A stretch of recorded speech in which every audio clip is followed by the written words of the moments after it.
नमस्कार दोस्तों, राधे राधे। कैसे हैं आप सभी? उम्मीद करती हूँ कि आप अपने घर परिवार में एकदम खुश होंगे, मस्त होंगे और स्वस्थ होंगे। तो अभी दोपहर के बज चुके हैं 12:30 और घर का मेरा सारा काम हो गया है। और आज सूर्य देवता जी भी निकल गए थे, मेहरबान हो गए खैर सूर्य देवता भी। और सभी को आज धूप सेकने को मिल गई है। और जब धूप निकल जाती है तो हाथ पैर खुल से जाते हैं। और जो बड़े बुजुर्ग होते हैं वे बेचारे रजाई में पड़े पड़े बोर हो जाते हैं, क्योंकि देखिए काम करते रहते हैं तो इतनी सर्दी नहीं लगती। लेकिन जो बड़े आदमी होते हैं वो बेचारे कुछ कर नहीं सकते हैं, बैठे रहते हैं। तो आज इस धूप में उनके भी हाथ पैर खुल सी जाएंगे अच्छे से। और कपड़े सारे मैंने जो गीले हो रहे थे वो बाहर तार पे टांग दिया है सूखने के लिए। और अब मैं धूप में बैठूंगी थोड़ी देर और काटूंगी पपीता, क्योंकि रौनक के पापा लेके आए थे कच्चा पपीता सिरके में डालने के लिए। तो वो 2-3 दिन का रखा हुआ है और धूप नहीं निकल रही थी, तो इस वजह से काट के उसको सुखाया भी नहीं गया। तो आज धूप निकली है तो वो रात भी मांग रहे थे, तो वो बोल रहे थे कि पपीता काट के चाहे 2-3 फाक सिरके में डाल दिए। लेकिन मम्मी बोल रही थी कि धूप लगानी जरूरी होती है। तो बस अब धूप भी सीख जाएगी साथ साथ, और इस कच्चे पपीते की कटिंग भी हो जाएगी। तो ये मैंने ला के रख लिया, यहाँ पे प्लेट वगैरह ला के रख ली। तो अब मैं इसको काटना शुरू कर दी हूँ। इससे पहले रौनक के पापा दोबारा से मुझे कुछ कहें तो मैं आज उन्हें शिकायत का मौका नहीं दूंगी बिल्कुल भी, और उनका ये काम जरूर करूंगी, क्योंकि उन्हें सिरके की मूली, मिर्च और ये पपीता काफी अच्छा लगता है खाना। तो बस अब लग जाती हूँ। और मम्मी देख रही है अंदर टीवी बैठी हुई, रौनक गया अपने बाबा जी के यहाँ पे, और मैं इस टाइम फ्री हूँ अभी। तो चलिए फिर कर लेते हैं पपीते की कटिंग। तो ये छोटा सा ही पपीता लेके आए थे रौनक के पापा, और ज्यादा बड़ा नहीं लाए, क्योंकि बोल रहे थे कि सब्जी बनाने के लिए मैं नहीं लेके आया। और पपीते की सब्जी काफी अच्छी लगती है। किस किस को पपीते की सब्जी अच्छी लगती है कमेंट करके जरूर बताना। मुझे तो काफी अच्छी लगती है, पहले नहीं खाती थी, लेकिन जब से वो बनवाने लगे तो तब से मुझे भी आदत पड़ गया है। जैसा रहन सहन होता है, रंग ढंग होता है, ऐसे में बदलना पड़ता है अपने आप को भी। तो बस अभी मैं ये पपीते की सब्जी भी खाने लगी हूँ, अच्छी लगने लगी है आलू डाल के। तो आलू के बिना कोई भी सब्जी अच्छी नहीं लगती है, आलू डालने के बाद पपीता भी बहुत अच्छा लगता है। तो इसको मैं छील लेती हूँ और इसके छोटे छोटे से पीस करके रख देती हूँ प्लेट में।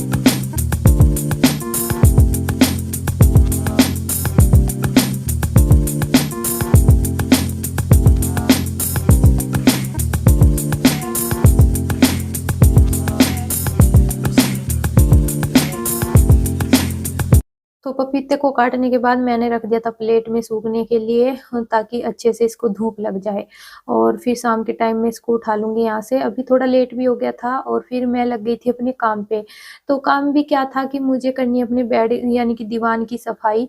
अभी कपड़े उलट पुलट हो रहे हैं, जैसे भी कपड़े लेते हैं एक दो तो तभी इधर उधर हो जाते हैं, तो अच्छा नहीं लगता और टाइम पे कपड़े मिल भी नहीं पाते। तो मैं सोच रही थी कि ये जो कपड़े प्रेस के रखे हुए हैं इनको पहले बांध देती हूँ चादर में, गठड़ी बांध के एक तरफ रख दूंगी। तो बहुत सारे कपड़े हो रहे हैं, कुछ तो बाहर तार पे फैलाए हुए हैं और कुछ ये अंदर रखे हुए थे। तो ये तो अच्छे से सूखे हुए हैं, इन पे करनी है मुझे प्रेस। तो भी रात रूत को टाइम लगेगा तब इन पे प्रेस करूंगी, क्योंकि दिन में तो मेरा टाइम नहीं लग पाता है प्रेस वगैरह करने का। छोटा दिन होता है और उसके कारण बस काम उलझा रहता है। और झाड़ू पोछा ना लगाओ तो घर में ऐसा लगता है कि कुछ भी साफ सफाई नहीं करी। और बस मैंने सोचा कि जैसा कि दीवान के कपड़े इधर-उधर हो रहे हैं, तो अभी लग जाती हूँ मैं साफ-सफाई करने के लिए। तो सबसे पहले मैंने कपड़े बाँधे और फिर उसके बाद गद्दा उतार के रख दिया एक तरफ। अब मैं इसको आराम से खोल के करूँगी सफाई। तो देखिए सभी के साथ ऐसा होगा कि गद्दे वगैरह के नीचे बहुत सारी चीज़ें रख इकट्ठा हो जाती है, और हम साफ भी करते रहते हैं, लेकिन फिर भी पता नहीं किस तरह इधर-उधर से कोई भी चीज़ हो या ऐसे रखते हैं कि गद्दे के नीचे रख देते हैं। तो मेरा भी यही हाल है। मैं जो भी चीज़ देखती हूँ क्या तो गद्दे के नीचे रख दी हूँ, फ्रिज के कवर के नीचे रख देती हूँ।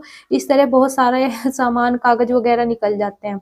तो यहाँ पे अभी मैंने जो दीवान में कपड़े पड़े हुए थे, थैले वग़ैरह, तो उनको निकालना शुरू कर दिया था। वैसे तो नीचे लगाए हुए हैं मैंने, लेकिन जो ऊपर के कपड़े थे वो थोड़ा-सा उलट-पुलट हो गए थे।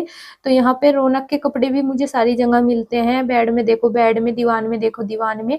और वैसे तो मैं इसके कपड़े सारे एक अलमारी में रखती हूँ, इसके अलमारी में रखती हूँ या फिर सूटकेस में रखती हूँ, ताकि मुझे बच्चे के यानी कि कपड़े ढूँढने ना पड़े इधर-उधर। तो इसीलिए मैं इसके सारे कपड़े इकट्ठा करके एक जगह रखती हूँ। तो यहाँ पे कुछ नए कपड़े भी थे जो सिलवाने के हैं, सूट वगैरह हैं, मम्मी के पूजे थे मैंने होली और करवे पे, तो वे अभी तक के सिलवाए नहीं है मम्मी ने। तो मम्मी बोल रही थी तेरा टाइम लगता हो तो तू सिल दे।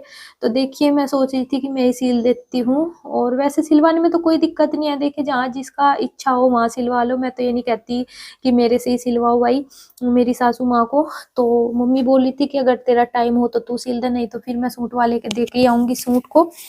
तो अभी तो मेरा टाइम मुझे लग रहा है कि है नहीं, क्योंकि अभी एक मम्मी का सूट भी पड़ा है, काफी दिन हो गए हैं, वैसे कैसा ही अभी तक के सिलवार ही पूरा किया है, सूट नहीं कर पाई।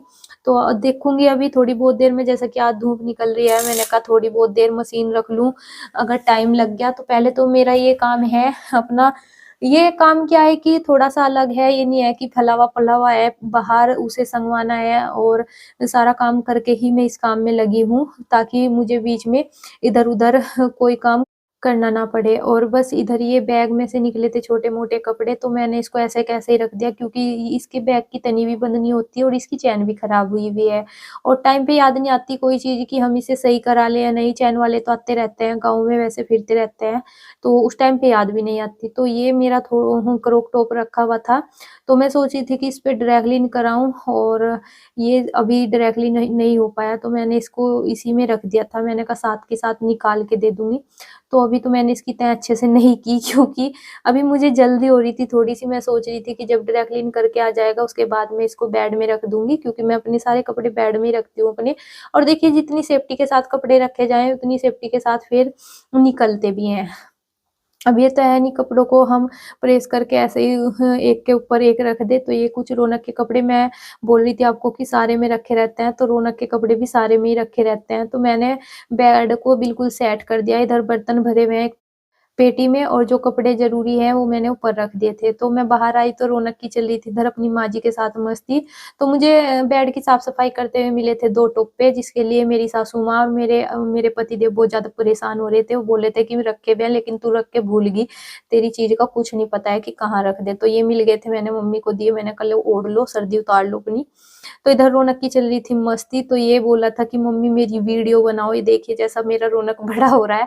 तो ये शरारतें बहुत ज़्यादा करने लगा है, और ऐसे-ऐसे बच्चे जब शरारतें करते हैं तो बहुत ज़्यादा अच्छे लगते हैं। तो अभी मैंने धूप में चटाई बिछा ली है अपना साफ-सफाई करके, और अब मैं रौनक को पढ़ाऊँगी थोड़ी बहुत देर। नार ऐसे अनार पढ़ो जल्दी। क्या है ये? हैं? टूट गई? टूटती नहीं बेटा, टूटती नहीं। नहीं टूटी। पढ़ाई करो आप। नहीं नोट को करो, नोट को पढ़ो। अच्छी नोट को पढ़ाई करो। सुंदर सुंदर बन। अच्छा लिखो वन, बोलो आप वन, बोलो आप वन। हाँ लिख दो। तो धूप निकलने का एक फ़ायदा तो हो जाता है कि बच्चे भी अच्छे से खेल-खाल लेते हैं, इनके भी हाथ-पैर खुल जाते हैं। तो रौनक को मैं पढ़ाते-पढ़ाते सूट भी सिल रही थी, मैंने सोचा चलिए सूट भी सिल लेती हूँ। सासू माँ का सूट बहुत दिन हो गए रखा हुआ है, तो पीछे का गला बनाना था, आगे का बना बनाया था। तो रौनक का पढ़ना-पढ़ाना हो गया है पूरा, अब ये खेलेगा और मैं भी अपने काम में लग जाती हूँ, क्योंकि अभी चाय का भी टाइम हो रहा है, ठंड लगने लगी बैठे-बैठे। तो चलिए फिर कर लेते हैं काम। तो अभी हो गया शाम का टाइम, और कपड़े जो फैलाए हुए थे धूप में वो मम्मी ने सारे उतार लिए हैं, क्योंकि ओस पड़ने लग रही है, फिर सारे सिल्ले हो जाएंगे, सुखाए ना सुखाए बराबर ही हो जाएंगे। तो मैंने अभी मशीन वगैरह यहाँ से संगवा दी है, धूप चली गई है। और रौनक इस टाइम पे सोया है, यानी कि अब 4:30 बज रहे हैं। तो रौनक को मैंने सुला दिया, वो सोया नहीं दोपहर, और अब दूध पीता पीता सो गया। और इधर अभी धूप चली गई है तो पपीता भी सही हो गया है सूख के, यानी कि ज्यादा तो सूखा नहीं है, लेकिन ये है कि जो इसका पानी सा था वो सारा सूख गया है। तो अभी मैं इस पपीते को डालूंगी सिरके में, और शाम को फिर खाने के टाइम पे रौनक के पापा पपीता मांगेंगे तो मैं तब दे दूंगी उनको। और इधर मैंने रख दी अभी शाम की चाय बनने के लिए, तो गर्म पानी हो गया है, तो इसमें मैं चीनी पत्ती डाल देती हूँ और सिरके में डाल देती हूँ इधर ये पपीता। तो सिरके में डालने के लिए मूली या फिर पपीते को सुखाना जरूरी क्यों होता है? इसीलिए सुखाते हैं कि ताकि जो सिरका है उसका रंग भी ऐसा का ऐसा ही बना रहे। और फिर ऐसा होता है अगर साथ के साथ मूली वगैरह काट के घेर देते हैं तो वो सारा सिरका उसमें रम जाता है और फिर पानी सा हो जाता है। अगर दोबारा हम काट के कोई चीज गिरे तो फिर उसमें अच्छे से कलर नहीं चढ़ पाता, यानी कि सिरके का मूलियों में कलर नहीं चढ़ पाता। तो इसीलिए इनको अच्छे से सुखा के तब सिरके में डाला जाता है। तो अभी मैंने डाल दिया है और अब से पहले मैंने सिरका में पपीता खाया नहीं है। फर्स्ट टाइम रौनक के पापा से ही सुना कि सिरके में पपीता डाल लो। वो कह रहे थे कि डाल लेते हैं इस तरह। और चाय में चीनी पत्ती डाल देती हूँ।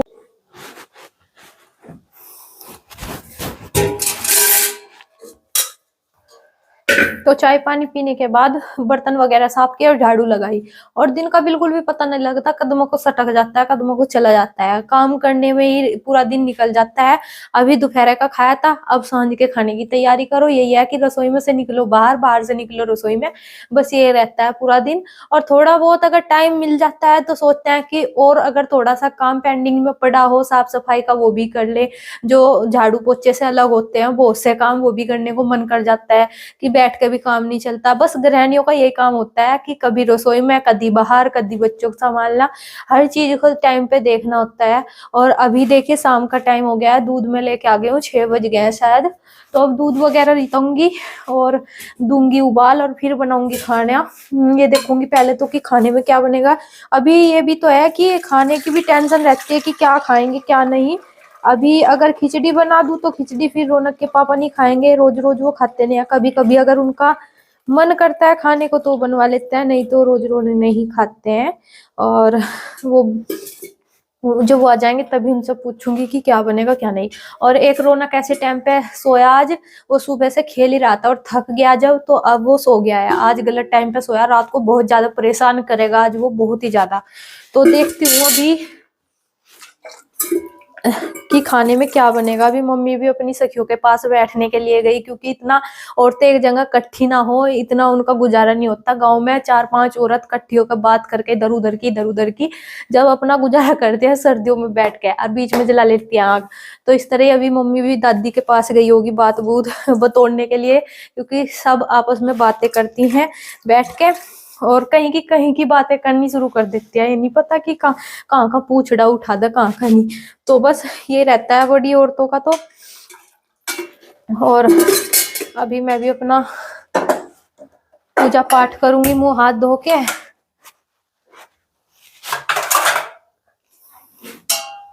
पूजा पाठ करूंगी मैं भी मुंह हाथ धो के। तो जी चलिए ब्लॉग का एंड कर देते हैं यहीं पर।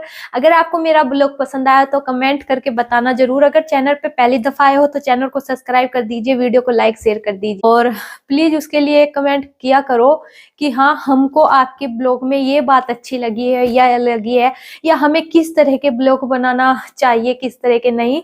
देखिए अभी तो क्या है कि हमारे डेली ब्लॉग जो है वो घर के रूटीन की आपके साथ शेयर हो रहे हैं, क्योंकि ठंड इतनी ज्यादा हो रही है कि कहीं आना जाना सही नहीं है। क्यों बच्चा साथ में है छोटा और ऐसे घूमा फिरा नहीं जाता बच्चे को छोड़ के। अगर बच्चा बड़ा हो समझदार हो तो ठीक भी है, तो पता नहीं लगता कि छोटे को ठंड लग जाए बड़े को लग जाए। लेकिन बच्चे की जितनी ज्यादा परवाह की जाए, जितनी ज्यादा देखभाल की जाए उतना ही ठीक है। बच्चे को अगर कुछ जरा सा हो जाए तो बच्चों के लिए माँ बाप के पैरों के तले से जमीन खिसक जाती है। घर परिवार में सब परेशान हो जाते हैं बच्चों के खातिर। तो इसीलिए अभी हमारा कहीं जाना नहीं हो रहा है और अभी जाएंगे, जल्दी जाएंगे घूमने के लिए, वो भी आपके साथ ब्लॉग आगे शेयर करेंगे। लेकिन अभी जो भी है घर का जैसा भी रूटीन चल रहा है वही हम आपको शेयर कर रहे हैं। तो आपको पसंद आए तो प्लीज बताया करो जरूर। तो जी चलिए, अगर ब्लॉग में कुछ मैं ज्यादा बोल गई हूँ तो उसके लिए मैं आपसे हाथ जोड़ के माफी चाहती हूँ। और आप सभी को मिलते हैं एक नए और ऐसी ब्लॉग के साथ। तब तक के लिए आप सभी अपने घर परिवार में खुश रहें, स्वस्थ रहें, हंसते रहें, अपने आप बचें, अपने बच्चों को बचा के रखें। तब तक के लिए आप सभी को बाय बाय, राम राम।